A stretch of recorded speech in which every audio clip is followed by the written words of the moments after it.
basically, this is the membership meeting role of the support broker and self-directed services. So closed captioning is available if someone needs that. So next slide, please. So just a quick update on things you probably have already seen. Paper timesheets and Paycom is ending with the pay period that starts May 14th. So we're coming up on that. The phone option is, as we are hearing, not going to be available for the foreseeable future. So when people at PPL who are with PPL are choosing their next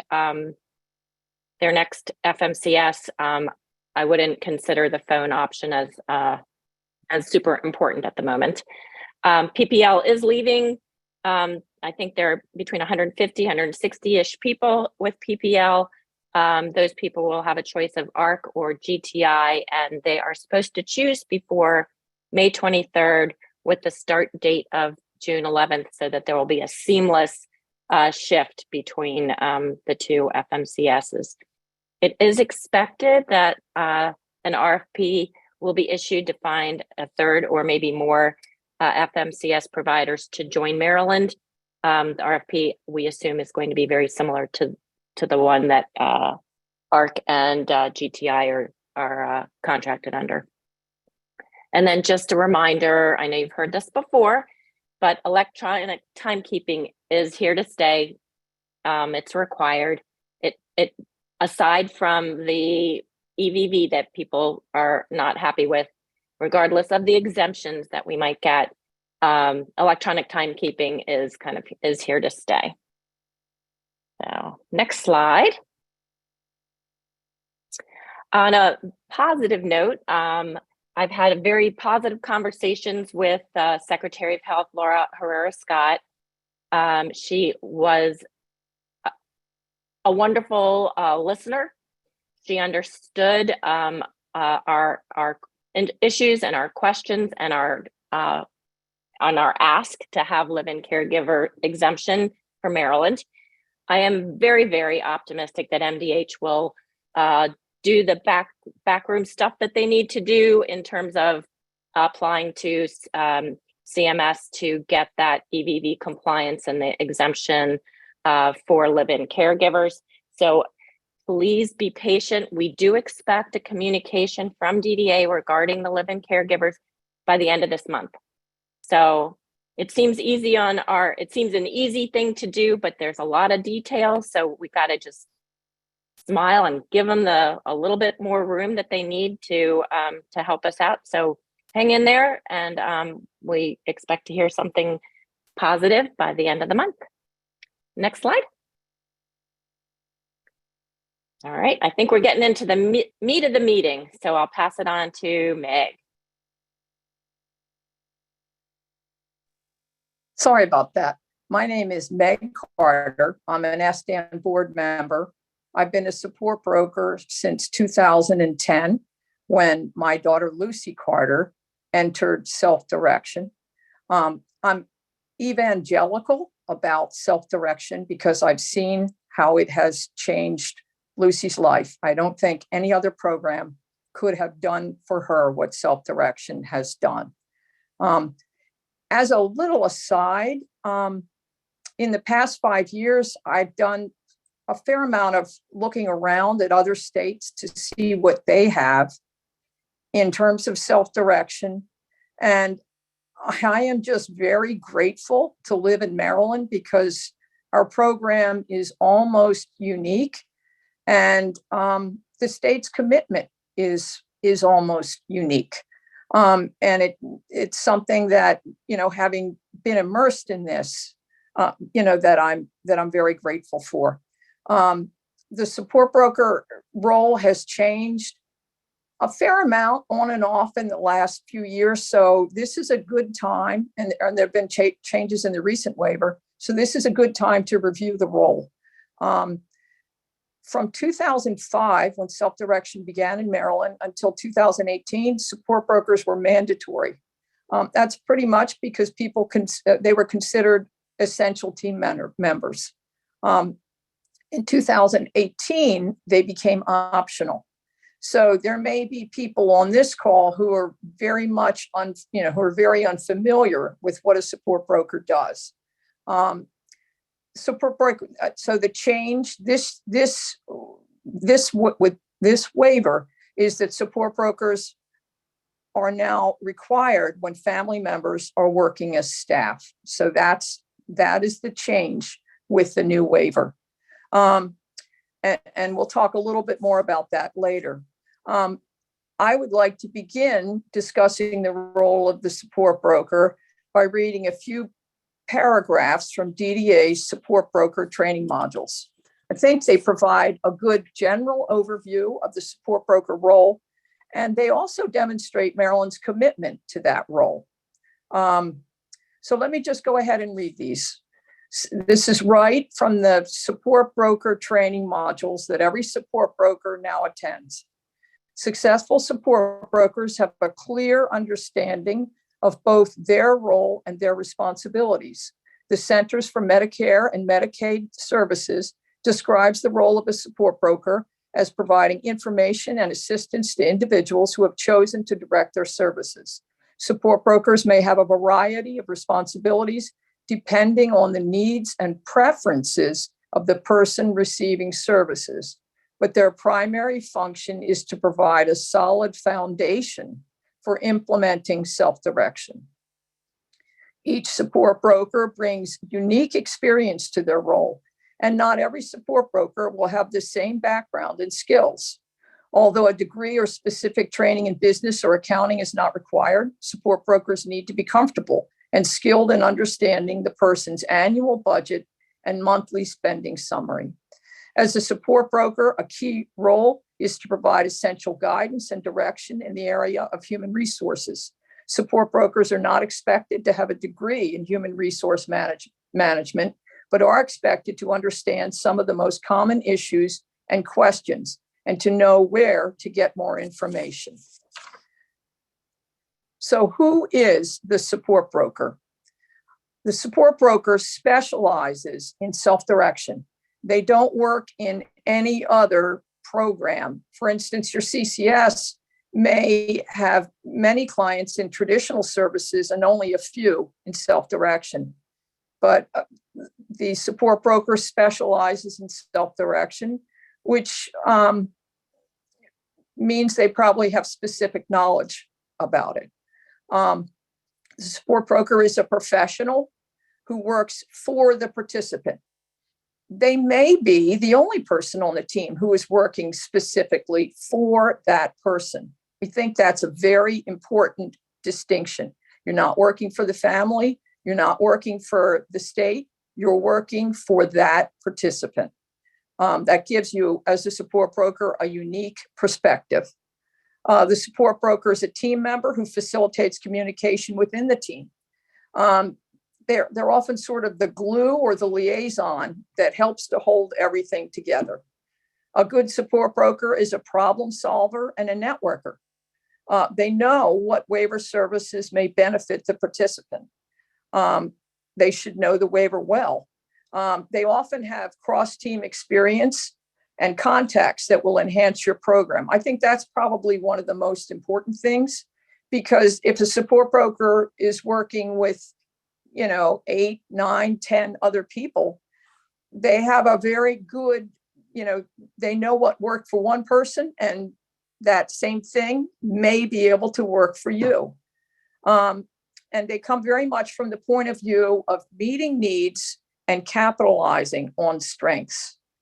A support broker should be someone who can think outside the box, who can think of things that maybe someone else wouldn't. For instance, in my case, for my daughter, Lucy, and I started out as her support broker, thinking outside the box included coming up with activities that other people would have thought wouldn't work for her. Like, she has epilepsy, but she can climb walls.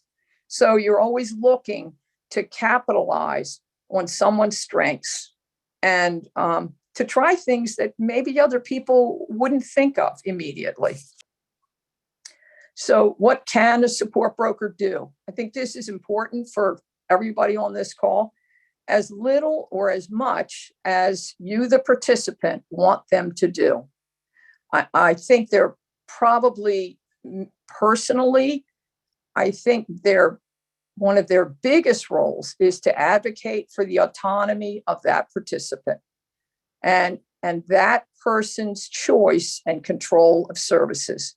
Because again, they're working for that person. They're not working for the state. They're working, in my case, I was working for Lucy.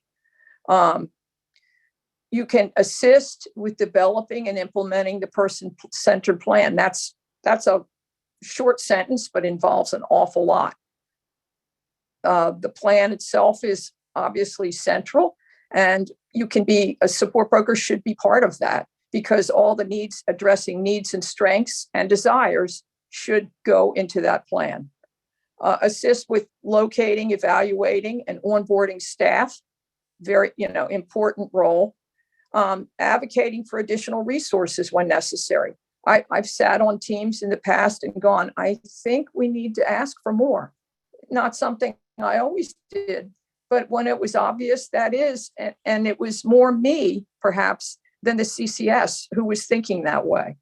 Interfacing with the FMCS, your fiscal management service, and DDA on behalf of the participant. Again, it's the whole role of being a communicator and sort of the liaison that holds that whole team together. Very important role. Assisting with identifying resources. Again, when you work with a number of people, hey, I know a good therapeutic riding program, or I know a parent whose child is doing the same thing. Let me give them a call and see what they think. Assisting with future planning and sustainability.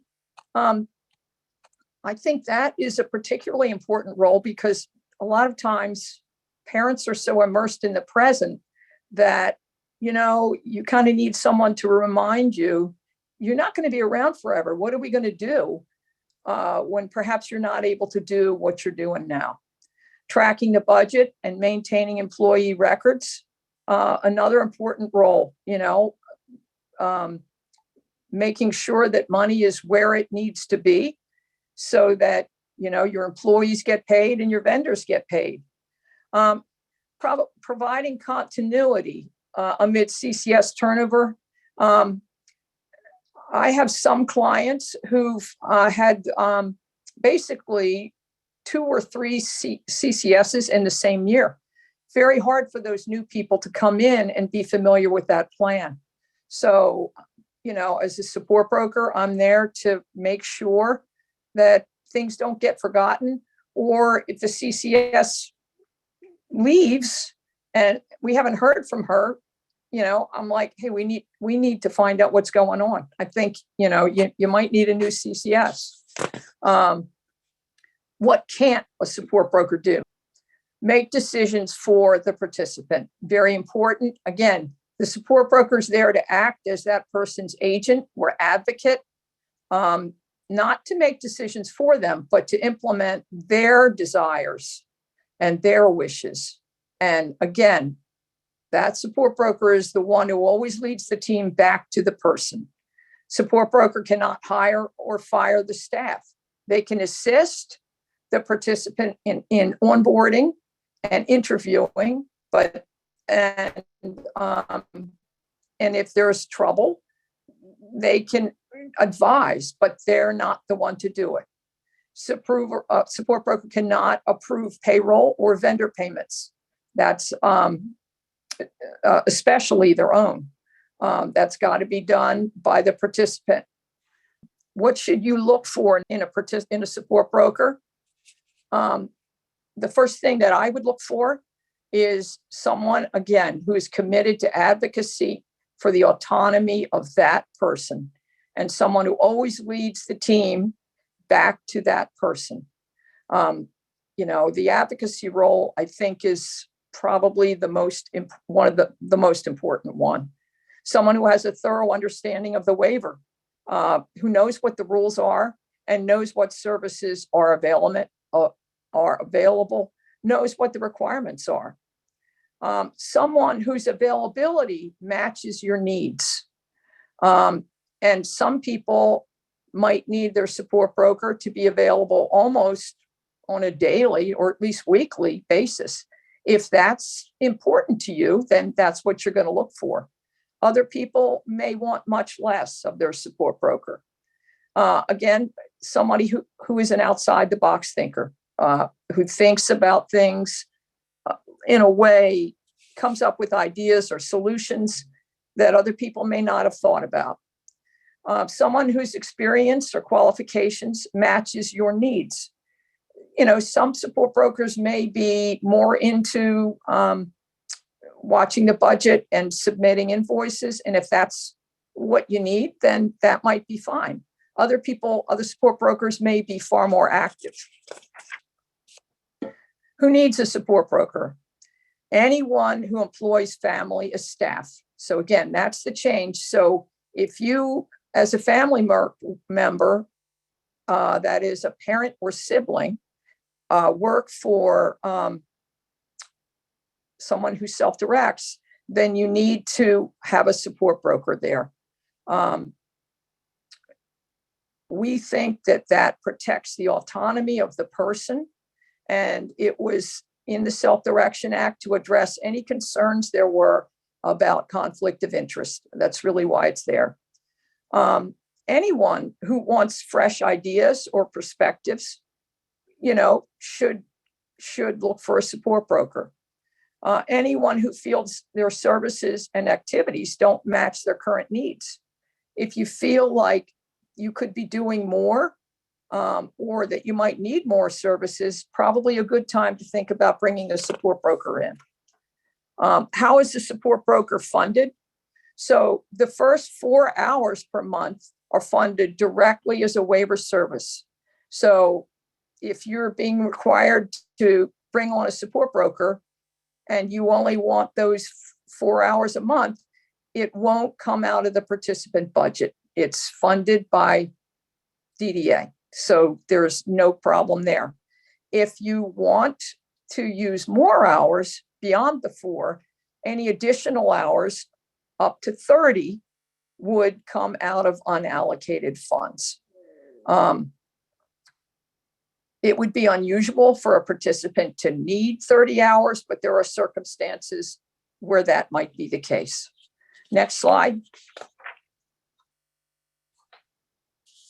So participant expectations and needs will vary, as will support broker strengths. So if the shoe fits, I think this is probably one of the most important things is if you have a support broker now and you're not satisfied, well, then look around and get a new one. One support broker who works for one person may not work for you, but find someone whose strengths do match your needs. And I think there is no one way to get a support broker. And I'm getting ready to introduce Sunny Separati, who is an SDAN board member and who is very active in the musical Autist. She's a troop leader. Sunny has a really cool support broker story that shows how amazing a support broker can be and how there is no one way to find someone. You know, it's a very unusual story. And in Sunny's case, her support broker changed her life. So I'm going to go ahead and and it was a very unusual way to find one. I'm going to let Sunny go ahead and tell her story. So my name is Larson Sefarati. I go by Sunny. I am an SDAN board member and a participant. My support broker, CJ Shiloh, got me into self-direction because I was in a shelter workshop from 2007 to 2015.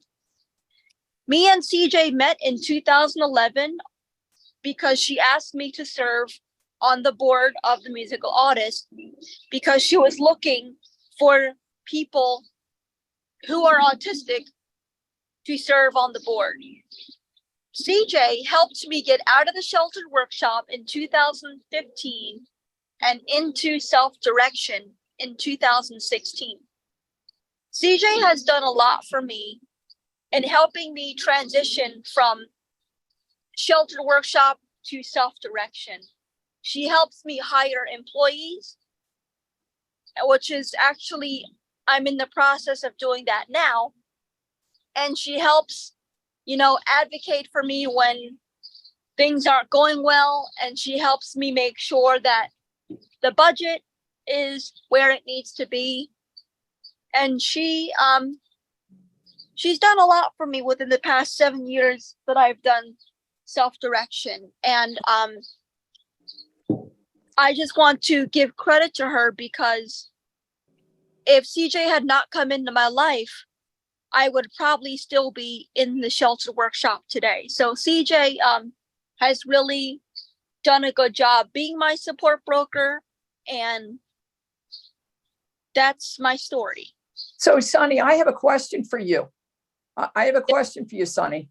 Was CJ a support broker already when you first met? How did she become a support broker?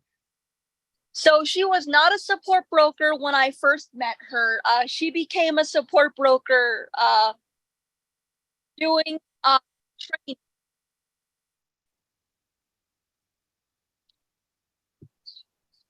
She specifically became a support broker for you. Became a support broker for me. So sorry, my phone was talking. Somebody said something in the chat. So she specifically became a support broker for me because my family did not want to be in charge of self-direction because they have their own lives to live. And I do not have family as staff because my family should not have their lives revolve around me. So basically what CJ tells everybody, what CJ tells everybody is, I got Sunny out of the shelter workshop and her parents said, CJ, we will let you, she can go into self-direction as long as you're in charge of it. So that's so interesting that someone actually became a support broker for a specific individual. So there are lots of ways that people can find a support broker, and lots of ways CJ had specific experience and abilities that matched your needs.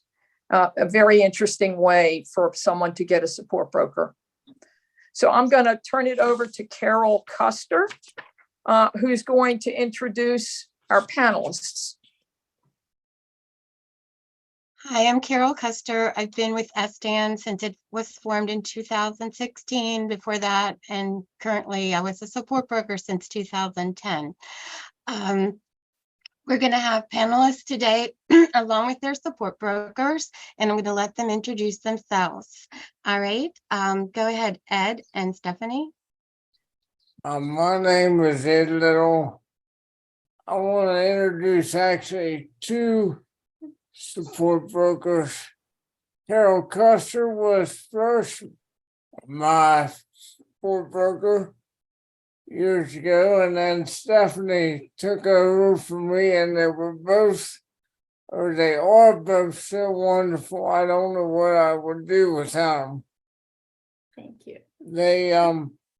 They help me so much, and things I need, they're just a phone call away, and they're so wonderful. I could just go on and on for hours. Okay, well, I told him not to mention my name, so I appreciate it. Doesn't follow the rules. Yeah, I don't follow rules. You don't follow directions. Yes, I know that's part of your personality. So Stephanie took over for me as I started to retire.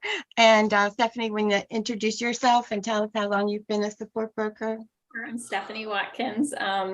I was a CCS for about 4 years and then became a support broker in 2019. So this is my fourth. I'm about to finish my fourth year. And I've been with Ed, I want to say, so I was Ed's coordinator. So I worked with Carol, we were a team of 3. And then I switched over as his support broker. I don't remember, Carol, 2019 or 20, somewhere in there. So we're going on at least 3 years now, I think. So yeah.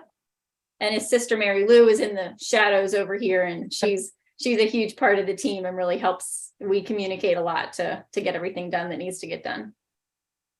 Okay, thank you guys. And Kayla and Stella Marie, can you introduce yourselves to the people watching?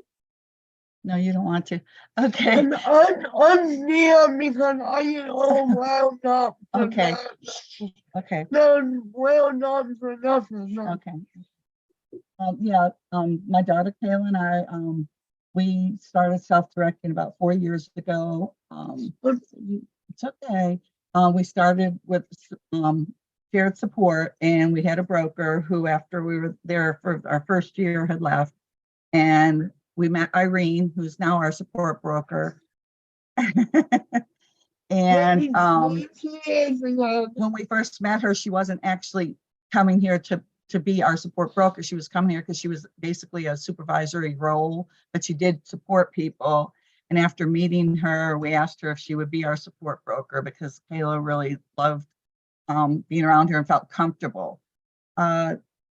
Irene does everything for us. I mean, we could not even do this without Irene, because I am a parent of relative who is staff 24/7 for my daughter.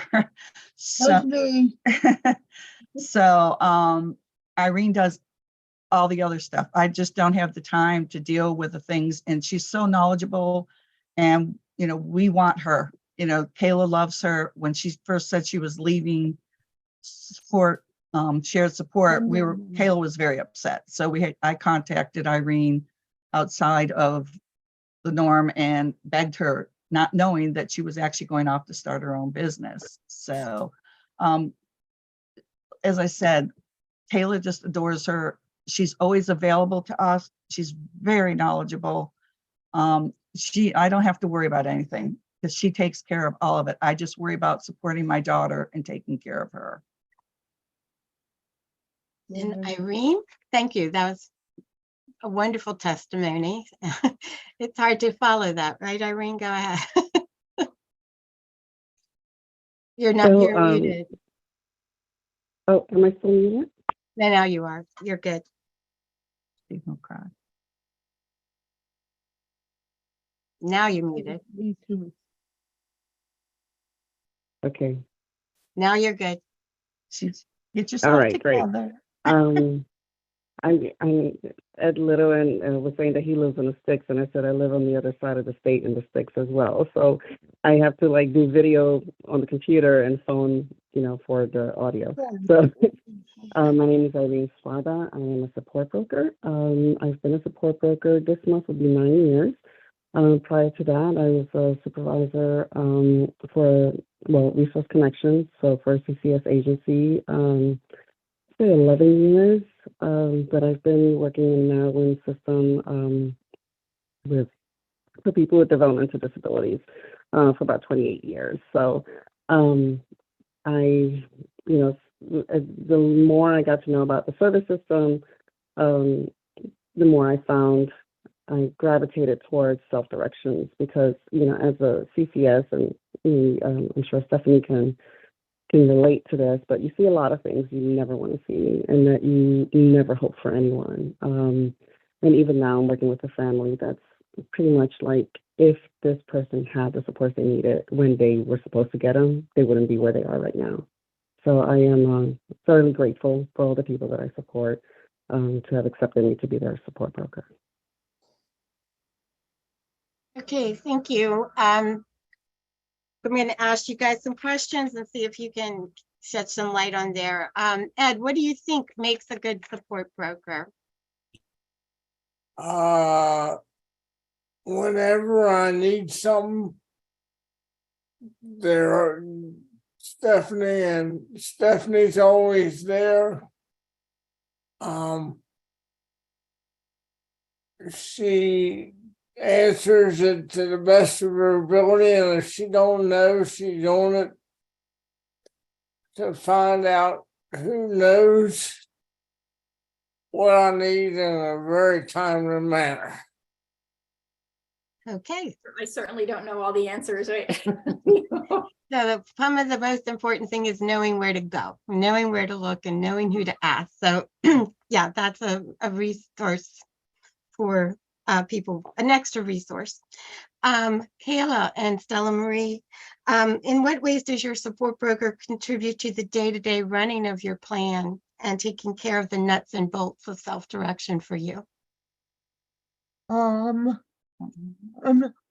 scared to say this, but I'm needing not because I can't renew it without her. Hold on a second. I can't do it without her, and I love her dearly. I love her reading. Yeah, she's actually getting emotional because she loves Irene. Oh Irene my gosh, basically no. takes care of all our admin stuff, which allows me, as I said before, to do what I need to do for Kayla. I mean, she knows, what we need, when we need it, and we just can't express enough how much, we need her and how much we appreciate what she does for us. Let's clarify. Do I approve timesheets? Do what? Do I approve? I said, let's clarify. No, Do I you don't. approve No, timesheets? basically. It's not your fault. I'm not blaming you. Okay. I'm not blaming you. She handles doing all the paperwork, but then she actually sends it off to us. In other words, we send her any reimbursement information, anything that we need. We send that off to her. She fills all the paperwork out and then sends it to us for Kayla to approve. And then as far as timesheets, she really has not, she doesn't even get involved in our timesheets in that sense. If we have an issue, sometimes she'll help us communicate with everybody so that I don't have to do it, or Kayla doesn't have to do it. But basically, she's just basically our admin person, which is like, to me, is less than maybe 90. Well, yeah, I'm sorry. Kayla's really getting really emotional. She's gonna get me start crying here.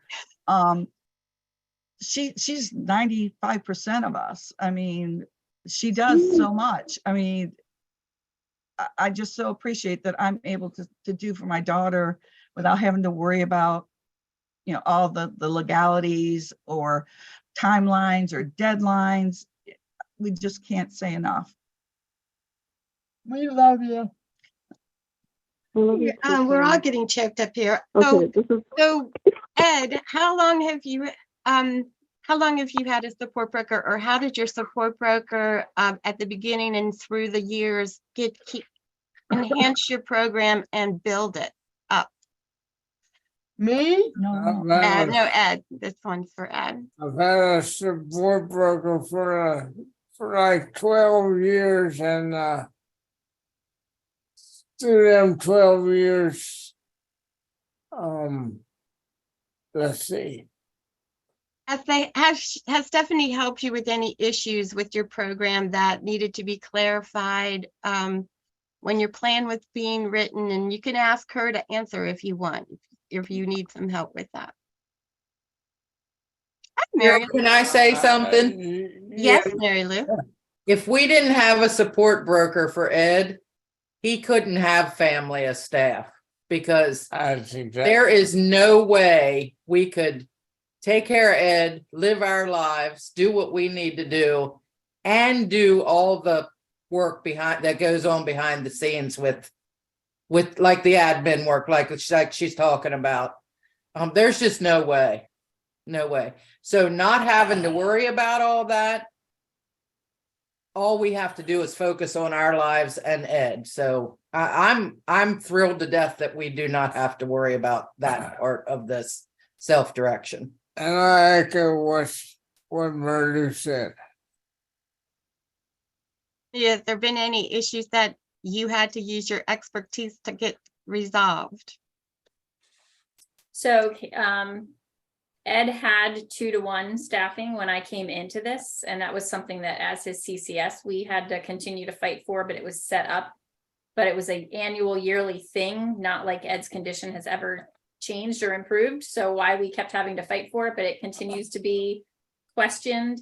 But he needs, can I share a little bit about your situation? You can. So he say needs what you two need. people to work with him when he needs to, for lifting purposes, am I saying that correctly? So we have several hours in the morning and several hours in the evening that we really need two people on the clock at one time. And that was quite a fight. And Carol started that fight many years ago, and we've had to kind of continue it. So other than that, and now he has more than the normal number of hours that we've had to fight for. But we've been able to successfully do that. And we've had for the most part, he's had a lot of CCS turnover, but recently, like, he's back to kind of a good solid CCS, and we've really worked as a team to fight for those things. So I think that getting him the staffing he needs has been the biggest success. Okay, thank you. Stella, Marie, and Kayla, had Irene's expertise added anything to your program or helped you enhance your program in any way? Oh, a lot. A lot of issues with her. I love her, but I'm really love her much as an video. But I love her dearly, and I'm so afraid I'm gonna say something wrong. Okay. Without Okay. it. All right. Let me tell him what Irene has done for Kayla, us. can I tell him? I can mention? tell him, thank you. So, Irene has done a lot for us. I mean, our CCS that we had originally when we started with Irene 3 years ago, she was fantastic, but at the same time, she had her downfalls, and Irene really stayed on top of it to make sure that and on top of her to make sure that budgeting was done properly on time, which never was, unfortunately. And it was no fault of ours or Irene's. But Irene, made sure that it got done when it needed to get done. And she also, we currently are in the process, Kayla's been reevaluated for her HRST, which, Irene put into motion because, we really feel that Kayla needs more service hours than they're actually providing for her, because she's a 24/7. She's got to be taken care of 24/7. And, they weren't giving us very many hours. So, and Kayla also is now going to have a nurse and everything. But Irene was the one that kind of initiated that when our CCS left a year ago, and we got a new CCS. So, and at the same time, Irene was going to be leaving. So she stayed with us because we asked her to, but she has really been implemental in increasing things for Kayla, like making sure that, they were covering her activities reimbursements, because without it, she doesn't have the money to pay for everything. She needs it through her budget. So, I mean, Kayla does a lot of activities in that, and we do a lot, and some of them we have to pay for. And even like with my health insurance and stuff, I was able to stop working and be able to be Kayla's support person. And I couldn't have done it if I didn't have my insurance. And she's also advocated to get that reimbursed for us as well. So, I mean, as far as Kayla, she immediately the first year, she got her on a wait list for her own housing, as we know, and we're not ready for it. But, eventually down the road, she's the one that actually started this process for us because we weren't even thinking about it. So we couldn't have done it without her.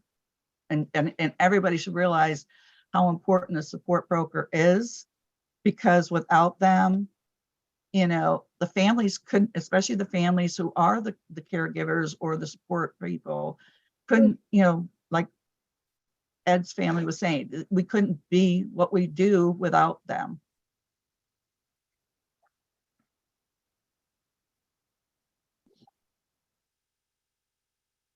Carol, I think you're muted.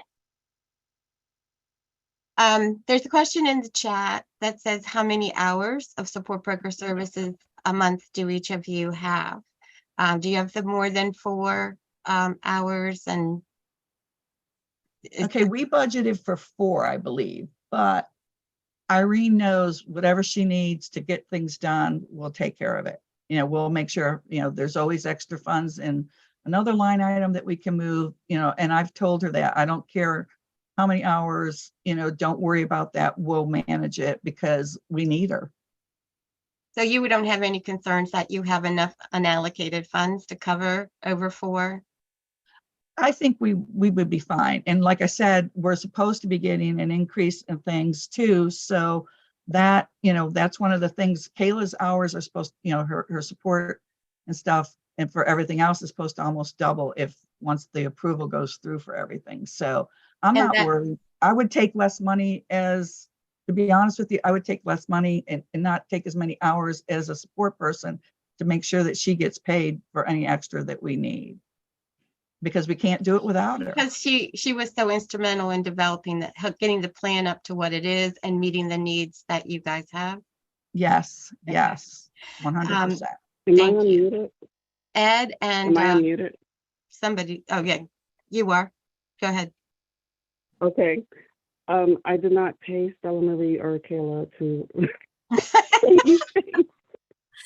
I'm just saying. I know it's awkward. Both. It's awkward as a support broker, but I mean, as a support broker who is almost not a support broker anymore, I'm down to 3 clients.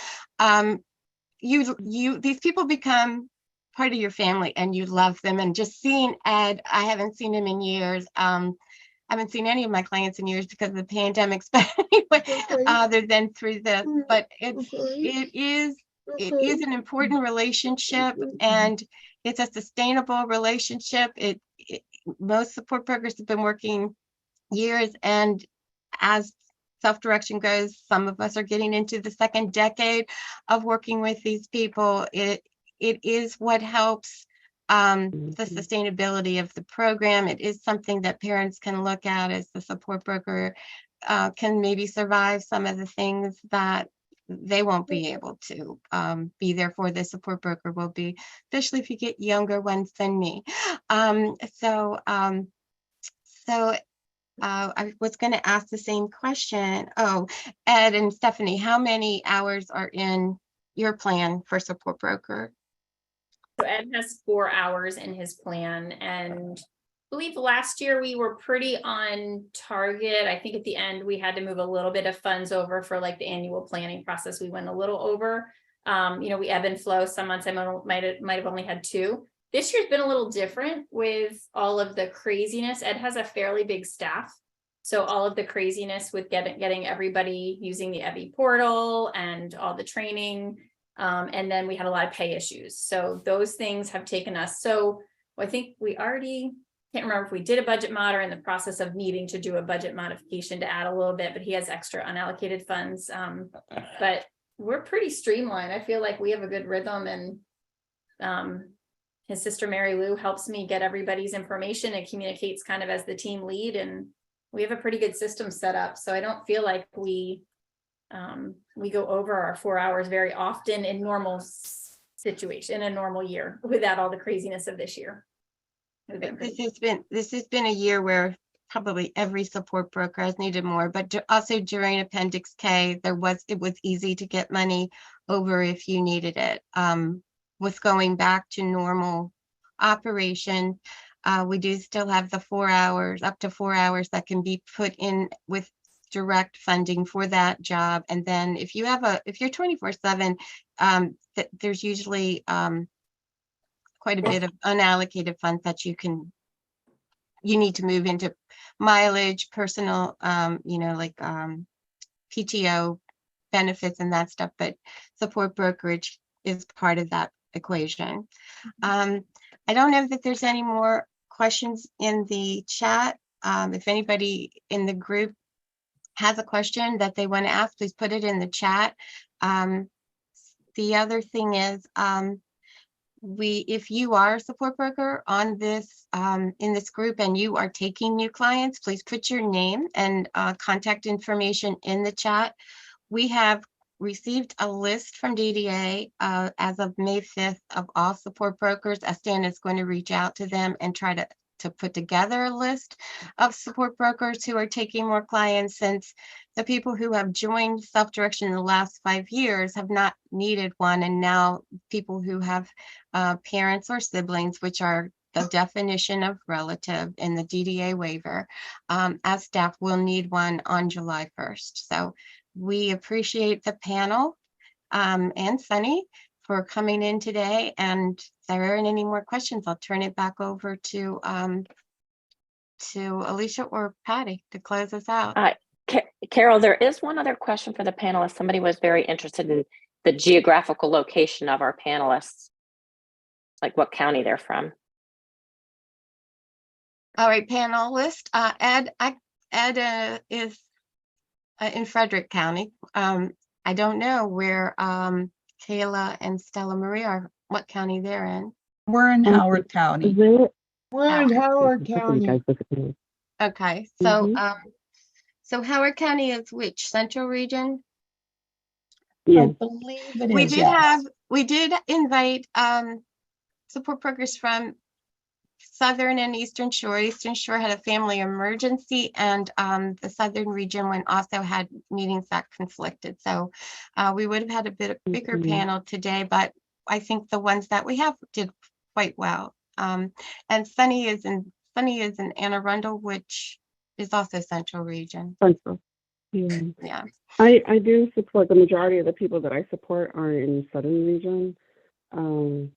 So, you know, but in terms of the region, I guess we were just talking about that when we were in our side group, that some things are approved in one region and not in another. And, you know, so that's still a thing.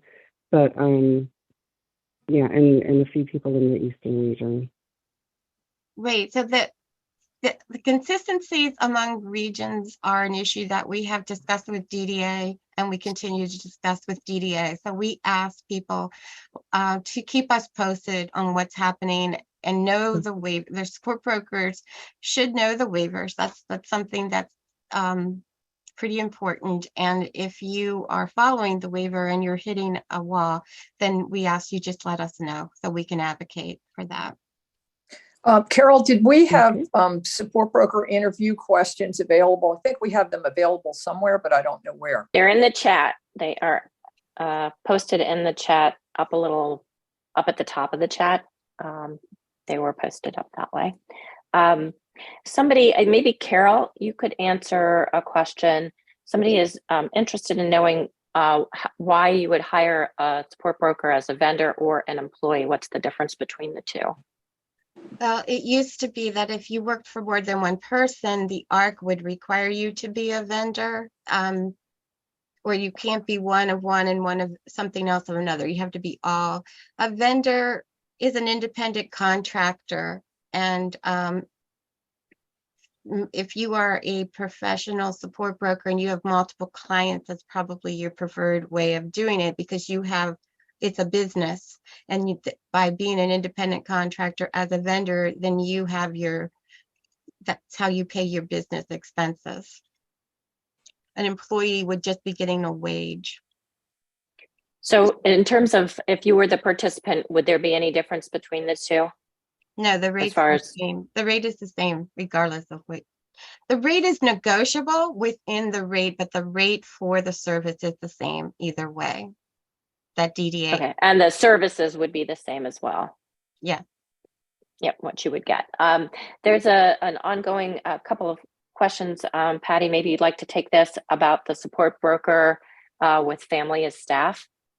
Sure, and I'll answer this because I've been part of the advocacy around this issue, not because I'm a support broker. But, you know, the last meeting, I think I told your membership that several years back, there was a movement from the government to maybe not allow us to have any family as staff, because there was the worry about fraud, right? And so that's something that exists across the country, not just in Maryland. So we did a lot of advocacy around that issue with the support of many of you who told your stories and wrote your letters. And so we were able to preserve the benefit to the participant to hire the person of their choice. So the participant can hire a relative, a parent or a sibling if they'd like to. One of the concessions to that, to mitigate any conflict of interest or potential fraud, is to have a support broker. So you broaden your team So you'll have a CCS, a participant, your staff, and a support broker, so that there's a lot of eyes there, so that the state can feel more comfortable allowing this benefit. So we know that a lot of people feel like or many people have voiced that they don't think they need a support broker, and why did SDAN even give in on that or whatever? And that's why, because we had to advocate very hard several years ago, to even maintain the benefit of family as staff. And we thought that you would all want us to maintain that for you, for all of us. So I hope that explains the background of it. That is why SDAN exists in the first place. That was what caused us to all find each other and get this started, is to protect family as staff. Someone put in the chat that a support broker rate is $67.60, and then the maximum wage. The bottom line is that the maximum wage is that because it's 14% less than, or approximately, the $67.60. So I forget the actual formula. I think it's like 0.84 of the or 0.86 of the rate. So it's the same amount of money that's going to come out of your budget. If you pay that maximum rate, then your support broker can't get any benefits because of it. You've taken the rate up to the max of $67.60, which is the current rate. So someone just Correct. asked if the support broker can be a family member. If you Yes. don't have family as staff,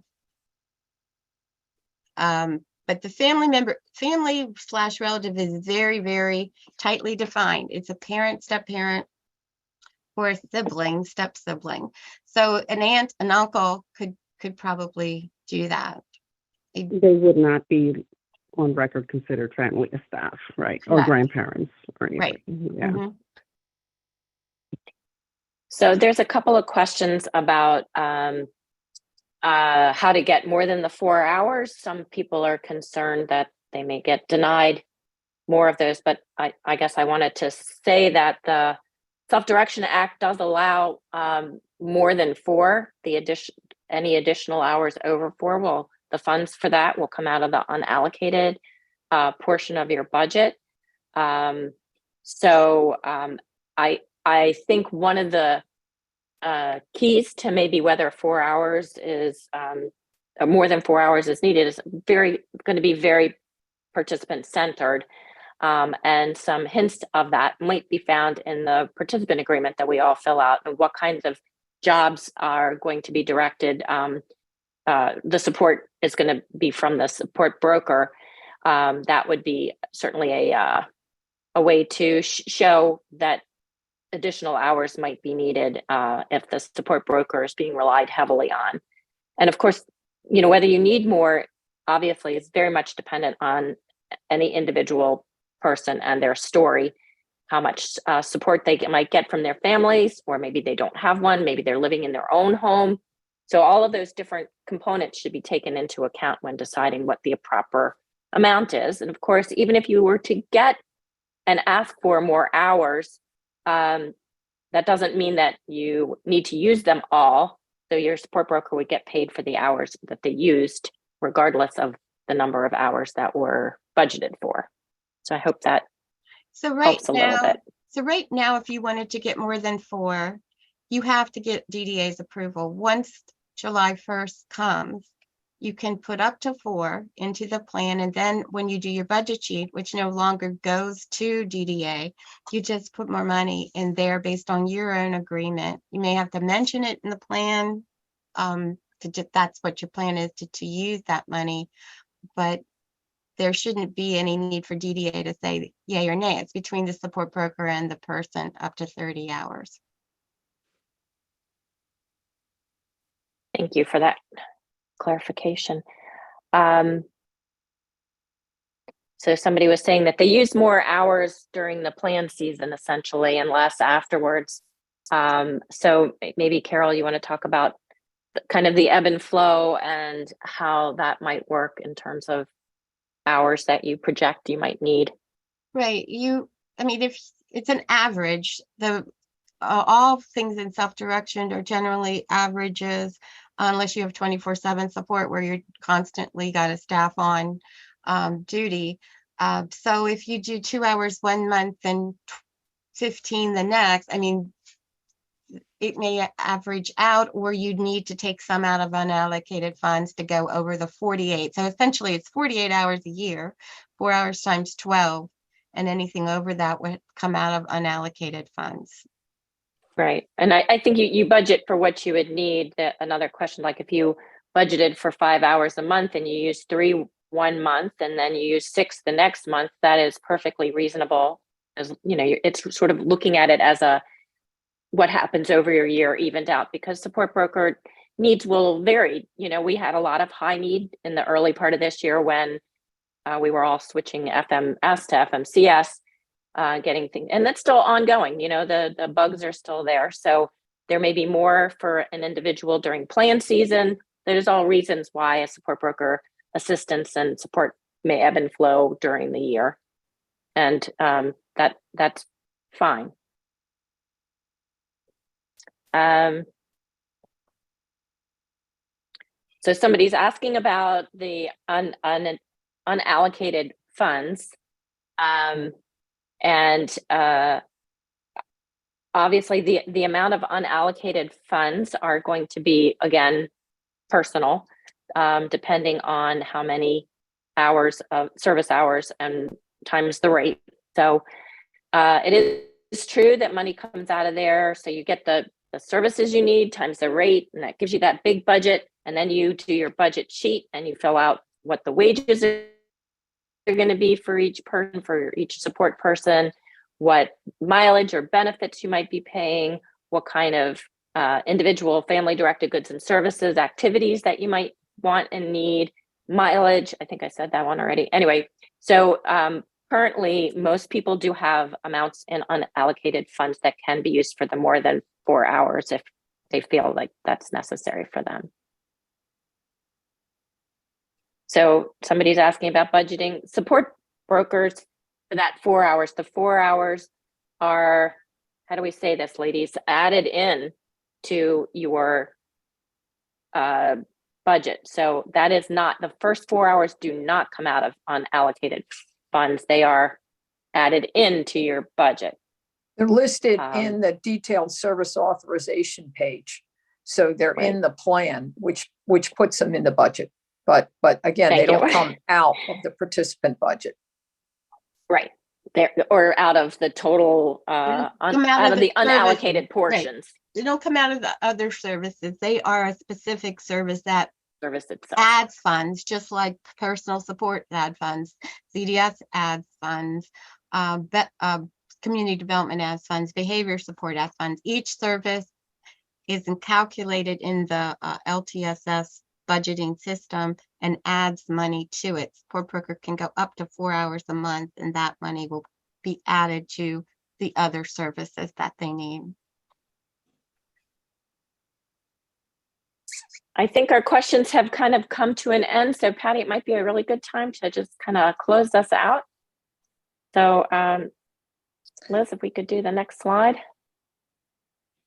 The last slide. Well, Wait, the one before. There we go. That's fine. Want to thank you all for attending. You can send us questions via their email address. If you have, you can be in contact with us. You can put something on if you're in the Facebook group. Now, remember, we simply are volunteers that are. Why we do this is to try to represent what you tell us you need. If we are saying something or doing something or off track in some way, feel free to contact one of us with your thoughts. We can take feedback. We're kind of tough. So if you have something that we're not representing you well in, let us know. We don't claim to know everything and do everything right, but we do claim that we do stuff. We do stuff every day. We're in contact with DDA and in meetings with them constantly, every week, sometimes 2 or 3 times a week. So, but we exist to convey your concerns. So please let us know, and don't shy away from letting us know in an email form or individual contact if there's something you disagree with. Okay, or that we're not doing quite a good enough job in an area that you would like to see us do more in. Sometimes there's reasons for that, like regulations, but sometimes we've just missed something. So please, again, we need your help. If you have an interest in volunteering, we are going to be looking to grow the board over the next months or year, and get more people involved. We're so busy doing the work, it's kind of hard to work on that part of it, but we're going to try. And we encourage you to continue to help each other and be positive, give each other positive feedback and positive tips of the trade of how to do this hard work. We do hope that you don't just dump on each other, because we all have a lot of stress and pressures already. And so negativity doesn't really help with what we're all dealing with every single day of our lives. So please continue to positively encourage each other and keep in touch with us so we can represent you well. Thank you so much. I want to thank the panel Thank who took their time today. Thank you so much you. for coming and being with us, because it takes a lot to put yourself on a video call like this, so we appreciate it.